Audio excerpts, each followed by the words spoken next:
Hello, and welcome to today's webinar, Building Modern Data Access for Hybrid Systems. So let's start by quickly introducing to you our speakers for today. Today we are joined by our speakers, Dennis Bennett, Dustin Froyam, and Vince Ray. Dennis Bennett has over 20 years of experience in working with companies to help solve their data connectivity challenges. In the past, he's worked as an application developer, DBA, and QA engineer. At Progress Software, he is a principal sales engineer for the DataDirect data connectivity and integration products. Dustin Froyam is co-founder and senior vice president of global alliances at VirtualZ Computing, where he leads business operations and strategic partnerships that bring modern data access solutions to enterprise customers worldwide. He holds multiple patents in real-time, no-code enterprise data access and plays a key role in aligning VirtualZ's technology with the needs of large-scale organizations pursuing modernization and AI initiatives. Prior to VirtualZ, Dustin was a senior executive at Wells Fargo, where he managed a $1 billion portfolio of IT assets and vendors and led third-party risk strategy across more than 700 technology providers. His background in enterprise governance, licensing strategy, pricing models, and risk management gives him a unique perspective on how modernization must balance innovation with operational discipline. Dustin holds a Juris Doctor with a concentration in intellectual property from Hamline University School of Law and undergraduate degrees in biology and economics from Augsburg College. Vince Ray is the co-founder and chief technology officer of VirtualZ Computing and the visionary architect behind the company's patented data access technology. He leads VirtualZ's mission to simplify how enterprises access and operationalize their most valuable data across AI analytics and hybrid cloud environments. Vince is widely recognized as a pioneer in mainframe and enterprise software innovation. He holds multiple patents in enterprise systems and data integration and has spent his career building high-performance platforms that reduce complexity while preserving operational integrity. Before co-founding VirtualZ, Vince spent more than 30 years at CA Technologies, now part of Broadcom, where he became the first engineer in the company's history to be named Distinguished Engineer. As chief architect and senior vice president, he defined the technical strategy for CA's mainframe portfolio and led the development of many of its most successful security and enterprise management products, fueling multi-billion-dollar growth. His early contributions to Linux on the mainframe earned him election to the elite kernel.org team, an honor reserved for a select group of global contributors. I'll now turn it over to Dustin to start the presentation. Okay, thanks, Rachel, for that really warm introduction. We're really excited to present with our partners Progress today, and hopefully we can highlight some of the reasons why we selected to work with Progress. Just a little more background on VirtualZ. We're a mainframe software startup. Well, we're less of a startup now. We've been at this for a little bit, and we're really focused on data movement and data integration. Really, we started from the mainframe, but we are multi-platform today, and we'll talk a little bit about that. So we wanted to really share just some of our thoughts about working with Progress. As we were innovating new products, we needed a partner that would innovate with us. And so that's one of the reasons why we selected Progress and asked them to work with us. And they've been with us at every step of the way as we've really rolled out, particularly the product we're going to feature today, which is PropelZ, and how we integrate with some of their innovations in technology to really drive the bar forward on working with mainframe data and now multi-platform, innovating around data movement and how we share that data, especially when you're talking about the different data structures of a mainframe or some of these other little legacy platforms to more modern databases and cloud environments. One of the things that we really experienced was really great setup support when we initiated the relationship between us and how we were going to integrate our technologies together. We held many meetings. They were with us every step of the way. They really went out of their way to understand what we were trying to do and how they could support us in the integration. And I'll save, this is kind of a teaser, and I'll save this for Vince to talk about, but really the performance that you see, particularly with the JDBC drivers that we use from Progress in our platform, was a big distinguishing factor. And again, I'll let Vince talk to what we see from the actual performance and why this was so important. And then, given that we were a startup, we were launching a new product with this integration, the terms and conditions, how we were going to work together, how we were going to share in our customer successes was really important to us. And so the flexibility that they've exhibited with us, not only since the launch, but every day we work together. And now as we're getting into actually our renewals. And so they've just been fabulous from that regard, and having a lot of trust and patience with us as we launch these new products. The other thing that was really important was customer convenience.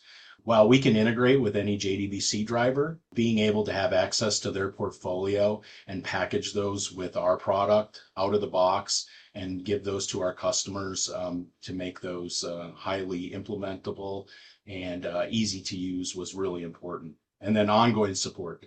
As we have implemented new integrations between Progress and VirtualZ, we run into unexpected things, and they've been with us every step of the way. They're always willing to listen, and we're tackling some really interesting problems together. Maybe Vince will highlight some of those as well.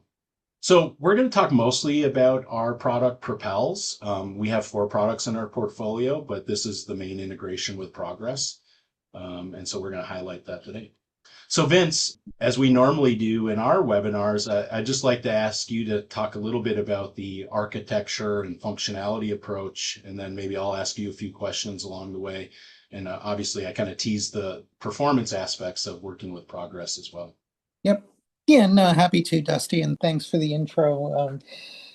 So PropelZ is our product that basically transforms really complicated legacy mainframe data, typically stored in things like mainframe vsam files, into database data, typically rows and columns in a database of nearly any type, and probably a little bit different than some of the other applications in this space. We try to be very open-ended as to what the inputs are and what the targets are. Many customers will talk to us about everything from how do I get vsam data into SQL Server, or something like Snowflake for maybe populating an AI model, or there are all sorts of different permutations here. It's a little different than a lot of software vendors where we might just be looking for a good way to get to one particular database that has our information in it. These are customer databases, very open-ended, and we've structured our product so that by just plugging in the correct JDBC driver and the correct configuration, you can connect to nearly anything.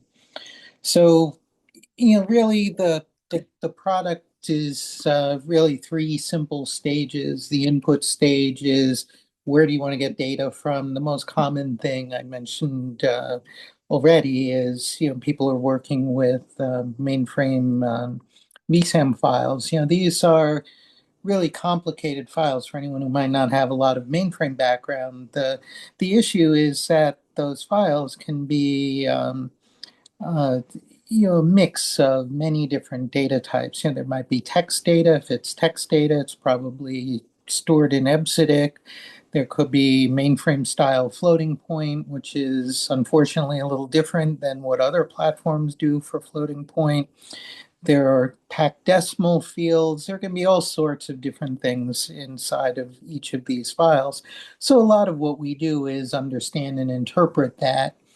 We use a little bit of metadata to transform those complicated records into rows and columns that are suitable for storage on a database. Now, usually, the inputs actually are more open than that. So, certainly if a customer comes to us and says, I don't want to deal with vsam data, I've got this, maybe IBM DB2 database table that I need to work with, we can support that too.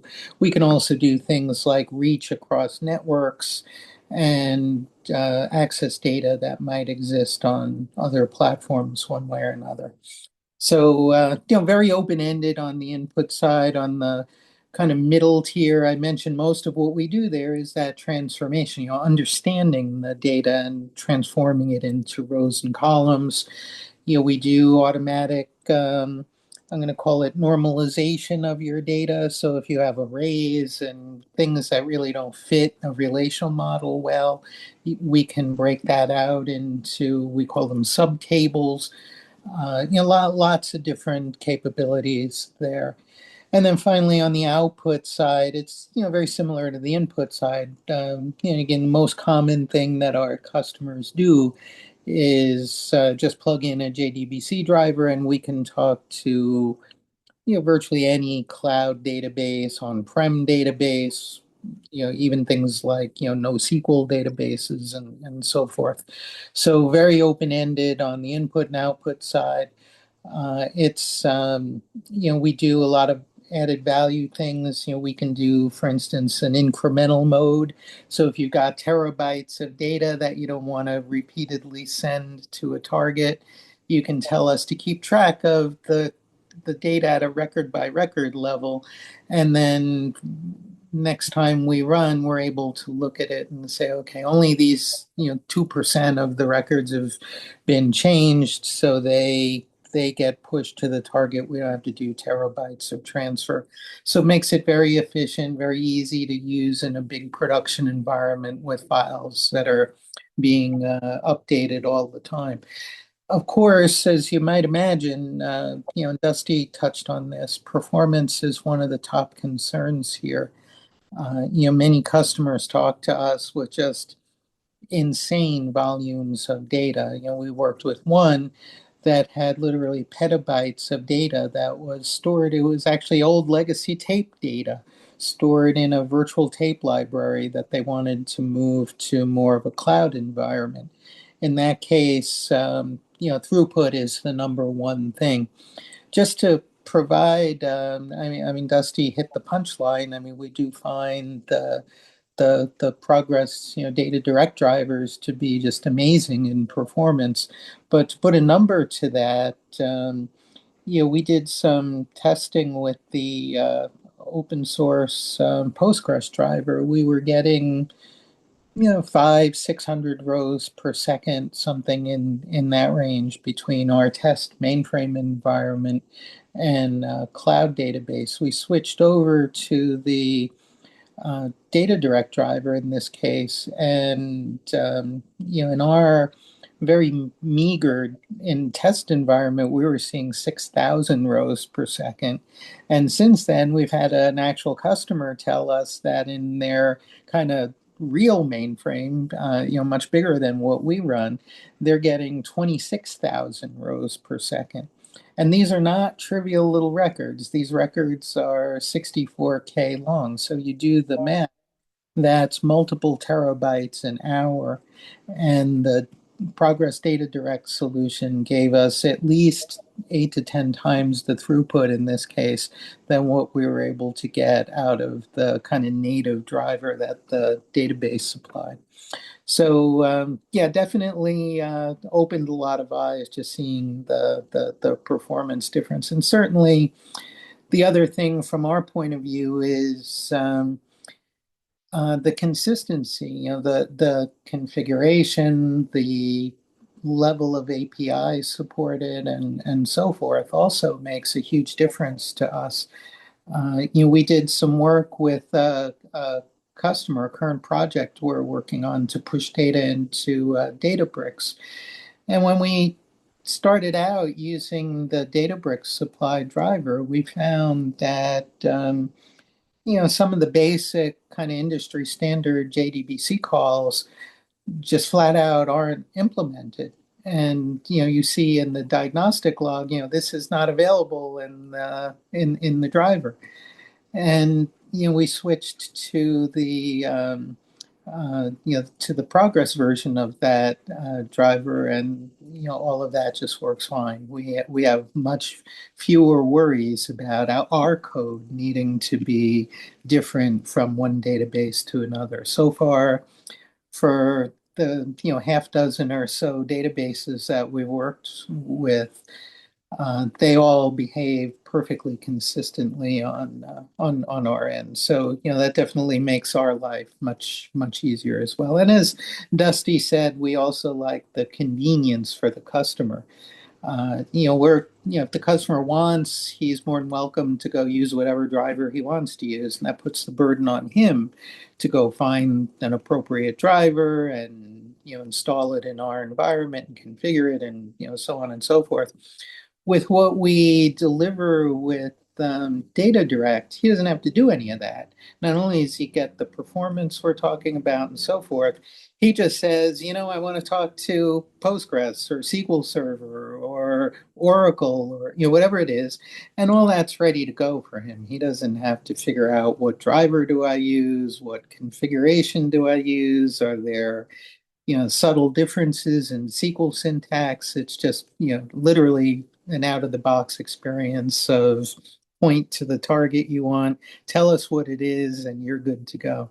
So, definitely a lot of advantages really all the way around, from performance to, this out of the box experience, and, convenience and stability from our point of view in coding it.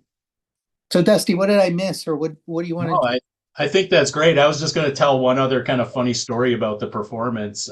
We had a partner that was um, implementing and doing some very specific testing for a joint customer of ours, and he said that, our business partner said the engineer called him up and he said, "Listen, we got it all set up, no problem. Took about an hour, and we got our test file, but the test file failed." And he said, "Are you sure the test file failed?"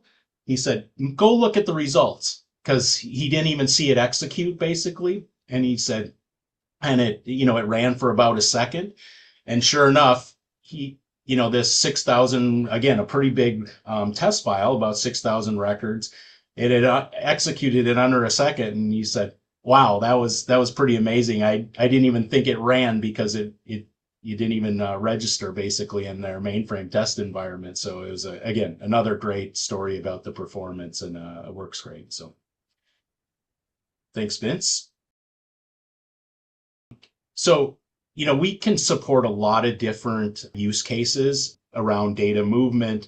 And, it's fascinating. Our customers come up with different things all the time. We're seeing a lot of populating data lakes just for BI and analytics. We're seeing migrations to support modernization projects. Tape migration, one of the advantages that we can do is we can actually store the data in a blob, or as Vince was kind of highlighting, we can transform it and put it into rows and columns, or do both at the same time. So it gives us a lot of flexibility with the customers.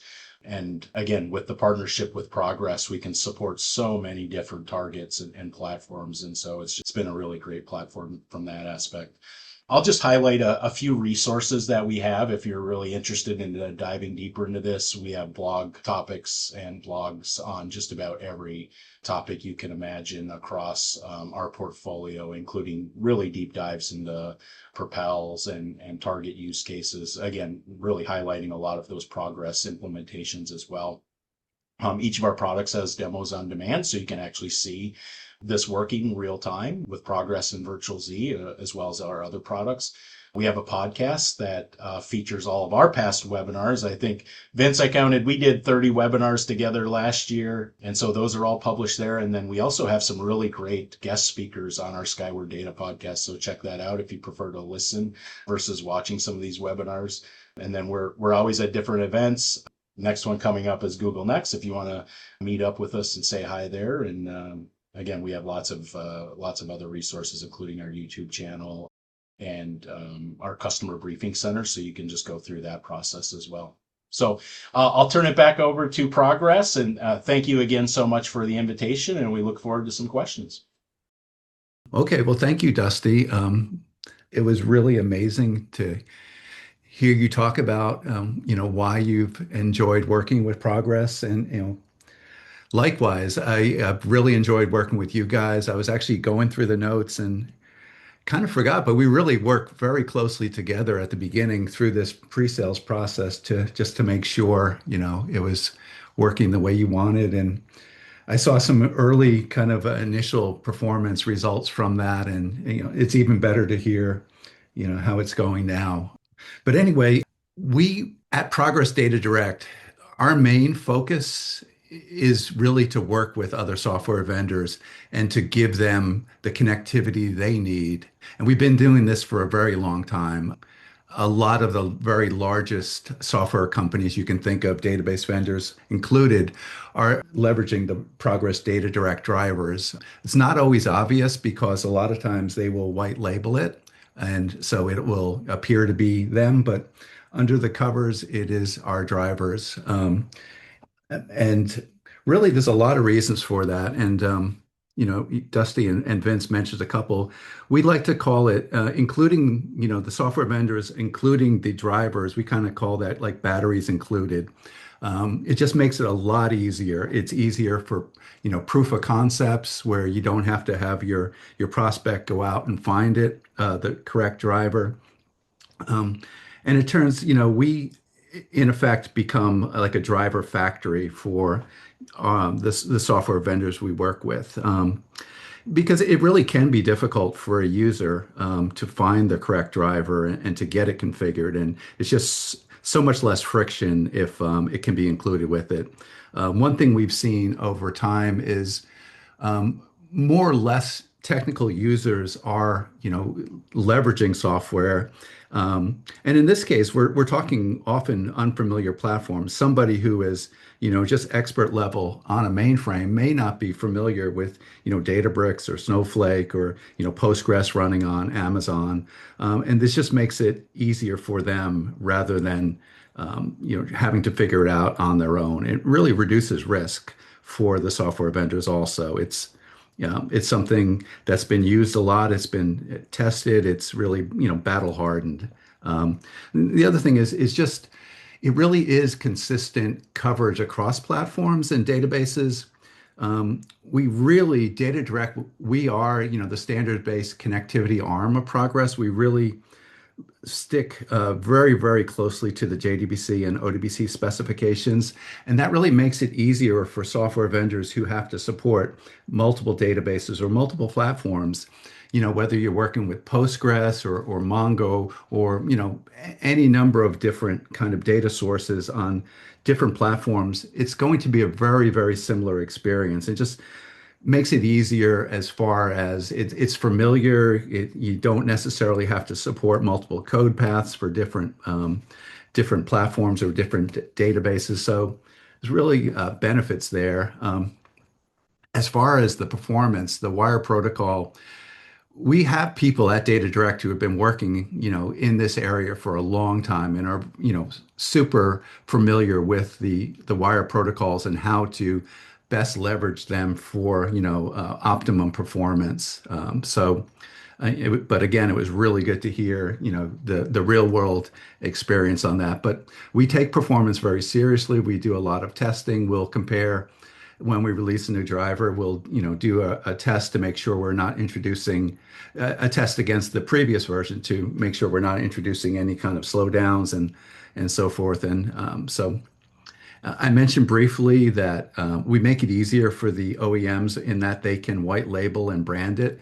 So our drivers will appear to be, just another part of the software vendor application.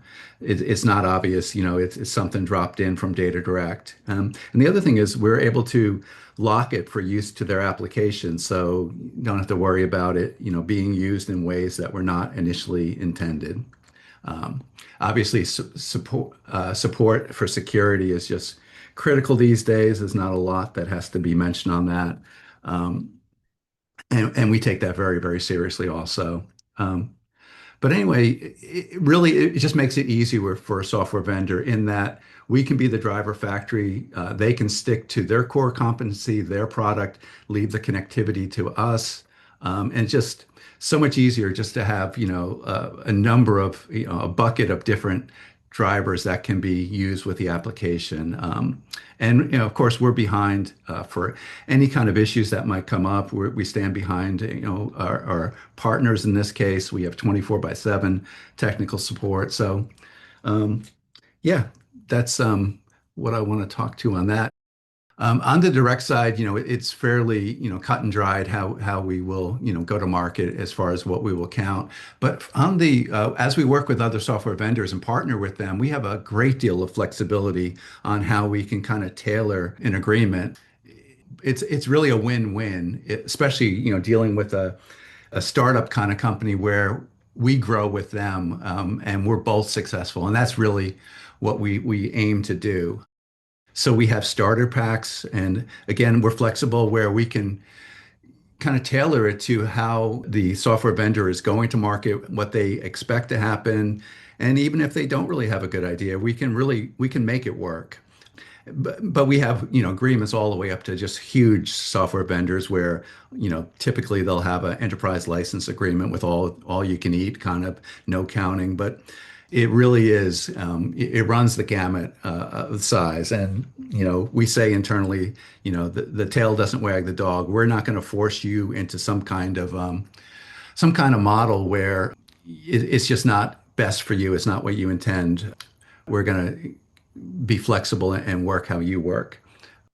So, we talk about just the benefit of having connectivity to, just a broad swath of connectivity to different sources. And, we've been doing this a long time. We kind of started in the relational space and it's still very, very important to us. Over time, we saw more and more software as a service, cloud applications. Typically, these would expose some kind of API. Years ago, it was SOAP. More recently, we see REST APIs, and we're able to build, commercial drivers leveraging those. Obviously, like in the case of, say, Salesforce is never going to allow you to connect to the database behind it, but they do expose APIs. And the way we work is we will leverage those APIs and give you a JDBC or an ODBC driver where it will behave as if it was, just a normal relational driver like a Postgres. And there's real value in that kind of standardization. So, if you do like a metadata call, for example, on Salesforce, you will see as the Salesforce objects exposed through the APIs as if they were tables. And, if there's a relationship between objects, that's going to show up as a foreign key relationship.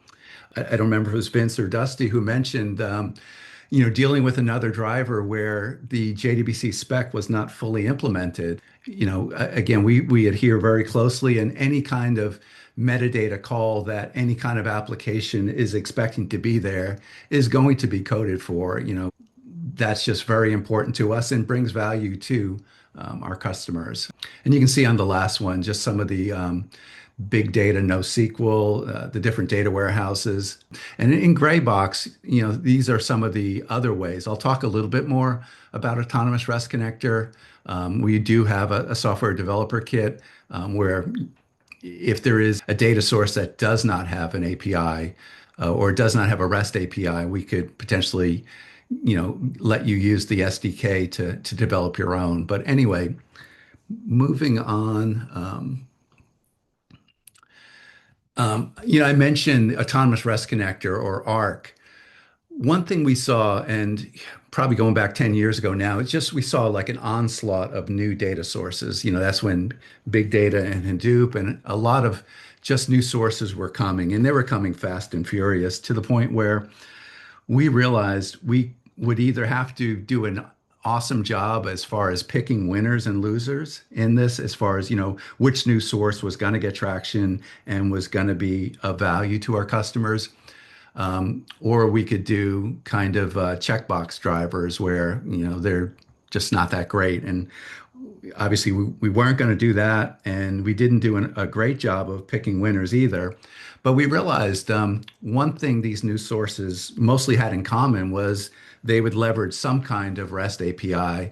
And we had already done a number of commercial drivers, as I showed you in that previous slide, where we were leveraging REST APIs. So we felt like if we could provide sort of a platform or, a framework where we could give it to our customers, where they could go ahead and point it at REST APIs and develop a driver from that without coding, just just really using the composer, the Arc composer, and kind of pointing at the endpoints, and it would generate the schema. The data stays in the REST, and behind the REST source, but some of the stuff that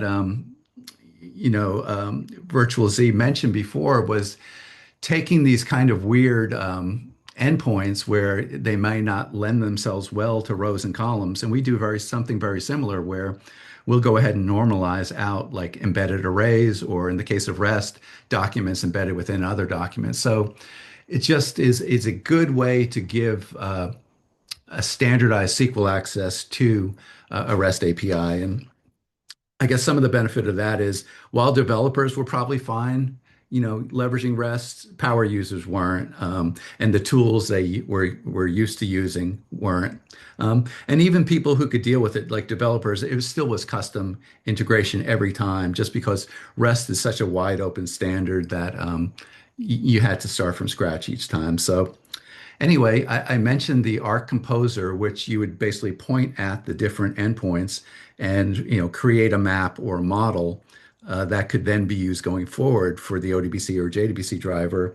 And one thing we did was we actually pre-built a number of kind of templates where we pointed it out, and we probably got like 80% of the way to giving you, what you need as far as the different endpoints. And, I saw on the PropelZ diagram we looked at that, future-wise, there may be kind of using some REST sources as targets. So potentially, there could be something there, even beyond what we've done so far. But anyway, that's sort of what I wanted to highlight. Again, it's been great working with the guys from VirtualZ, and very, very pleased to hear, how well things are working, for them. And, it's just been it's been a great partnership so far. And at this point, I'm going to turn it back to you, Rachel, for any questions. Thanks, guys.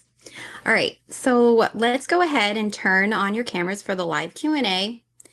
We can get started. All right, first question. How does authentication and security work across environments?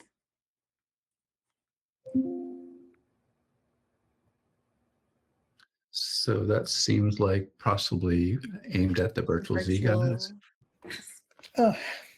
Yeah, I can take that one. So the answer is we support whatever the database supports. So there are a number of different ways to do that depending on what kind of database you're connecting to. Some of them it's as simple as user password type of authentication. Again, whatever the database supports will support.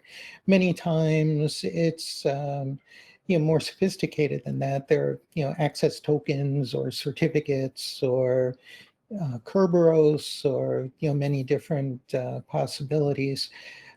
The way that we're designed, and actually, to put it back in the context of the DataDirect drivers, one of the things that we've been impressed by is that there's so many different ways of authenticating users on the different databases, and so far we haven't found a case that the database supports it, but the JDBC driver doesn't support it. We do what the database suggests and works fine with all of the different DataDirect drivers that we wanted. And again, that's something our customers like about our solution is that whatever they've implemented, or really whatever they want to implement, we can support it. We don't force them into no, you have to do this one very limited thing. You're free to do whatever your database target supports. So yeah, a lot of flexibility there. And as I said, we haven't found a case where we look at a database and we say, well, it can support XYZ, but either the driver can't or we can't. We always can make that one work pretty easily. Great. Thanks, Vince. Yeah. Here's another VirtualZ question. What's required to get this running in an existing enterprise stack?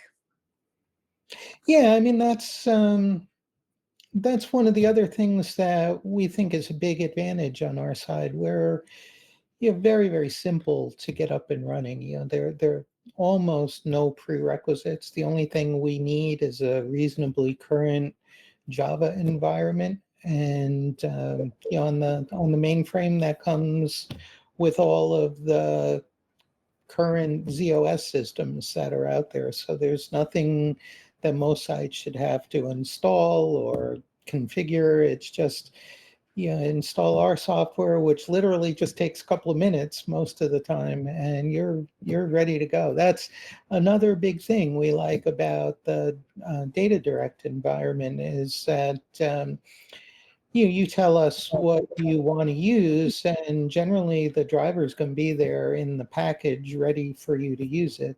And it's not just the driver, it's also some of the configuration options for the target. In other words, if we see, I don't know, a floating point number in your input data, how do you express that to a particular database target? There are some subtle differences there depending what database you're going to. So when you work with us, all of that's resolved out of the box. Basically, you just have to tell us, I want to go to Oracle or SQL Server or whatever the target is, and we provide that configuration really ready to go. It's very, very little that you have to do.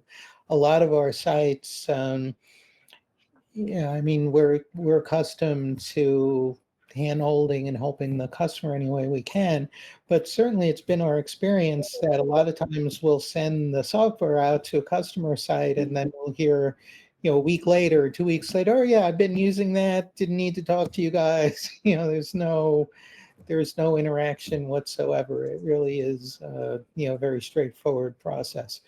So yeah, that's I think the other side of the story here is that you can be up and running with all of the features we talked about, and not really need to spend days or weeks figuring out how to make these different pieces work together. It's a very simple thing to do. Yeah, that's Thank you. one of the benefits of like standardization, where even if the data sources behind that we're connecting to are very different, we're going to make it behave the same, whether it's, something simple-ish or relational-ish like a Postgres, or maybe something very different like a REST source, or even like a Mongo where it's a document. We're able to make it where you just install it like it's just a normal driver, and the configuration and the connectivity should behave the same. Is value in that. Awesome. And how does this scale as data volumes grow? Yeah, I mean, there's there's certainly no magic in the universe. It's not like we can get terabytes and terabytes of information over a small pipe. But usually the big enterprise sites that we're talking about have lots of bandwidth. They have robust connections to whoever their preferred cloud provider is. And certainly that means that the scale is. I mean, we certainly haven't bumped into limits there that we look at it and say, oh, we just can't push beyond this. In our own environment, one example of that is we use our own software, and we do things like ZOS system backups to the cloud. We archive our SMF data to Google hosted databases. We do many things, and even in our environment, which is teeny compared to any big commercial site, we have no issues over that, and it works fine over. In our case, we have nothing more than what I'd call consumer grade gigabit Ethernet to the cloud, and that's generally meets our needs. Certainly we see that customers have come to us with some what I think of as really large projects. We had a customer that wanted to decommission their virtual tape libraries. They were looking at what it costs to support all of that hardware and software and the human effort and replication and all the other things they were doing there. And they decided that there was a lot of money to be saved by replacing that with cloud data, and PropelZ was the product that enabled that. So I forget the number, but it was in the order of millions of data sets had to be migrated from the virtual tape environment to the cloud environment.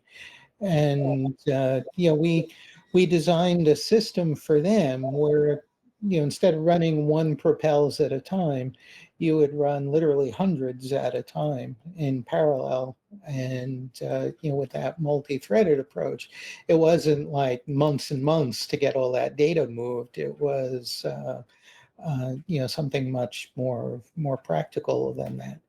So yeah, I mean, I think within the limits of laws of physics and all of that, I think what we've got is about as good as it can get for scale and all of the things that go with that.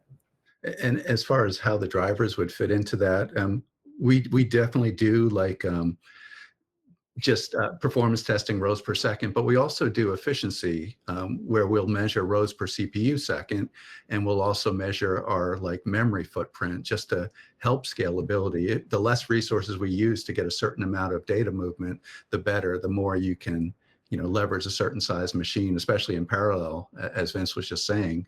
The less the driver uses resource-wise, the more you can get out of the box.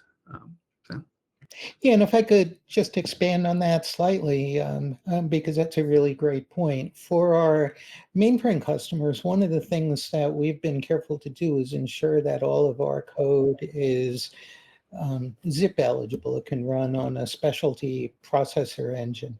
So what that means is that often it's, especially with large mainframe sites, it's not so much about how many MIPS are you using. It's about, are your MIPS impacting my software bills because I license everything on this kind of consumption model? So with everything of ours running on the zip engine, and the DataDirect drivers are part of that, we find that very, very little of our processing is influencing other workloads on your ZOS system.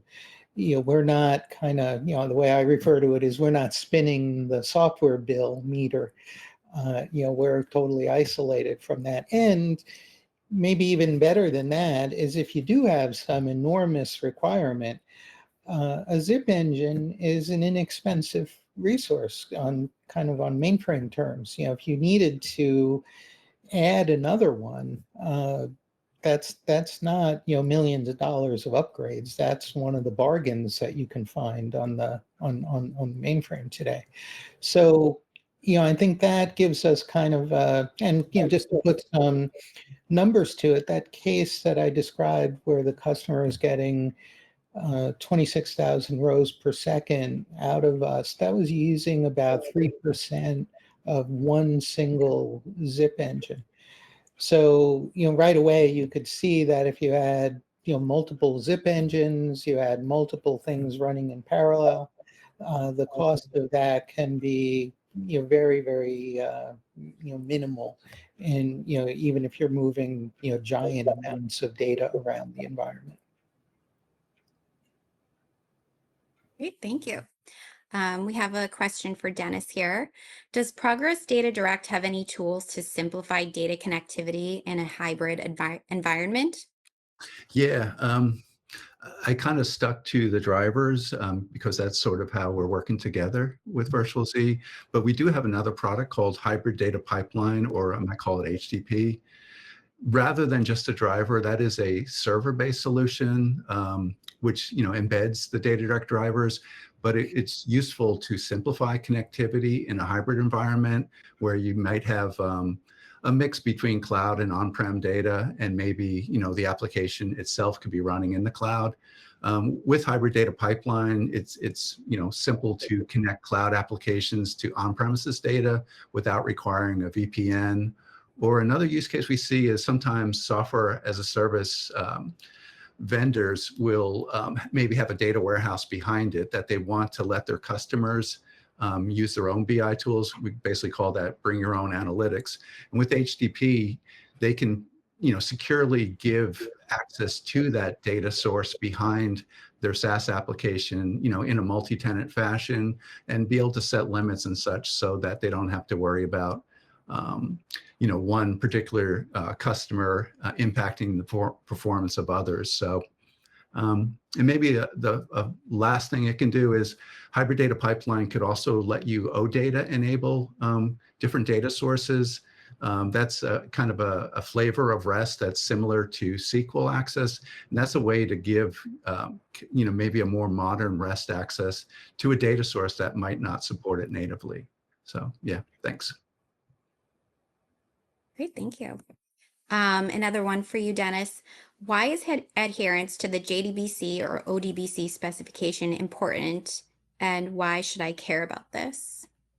Yeah, we kind of touched upon that. A couple things I didn't mention is sometimes different database providers will add their own kind of proprietary extensions beyond the JDBC or ODBC spec, and it's often useful to add certain functionality. The downside is if you code directly to those extensions, it kind of forms vendor lock-in, in that if you ever wanted to switch your database, you would have to modify your code to do so. So with DataDirect, we allow you to take advantage of these extensions, these proprietary extensions. But rather than doing it through the code itself, we have something called codeless configuration.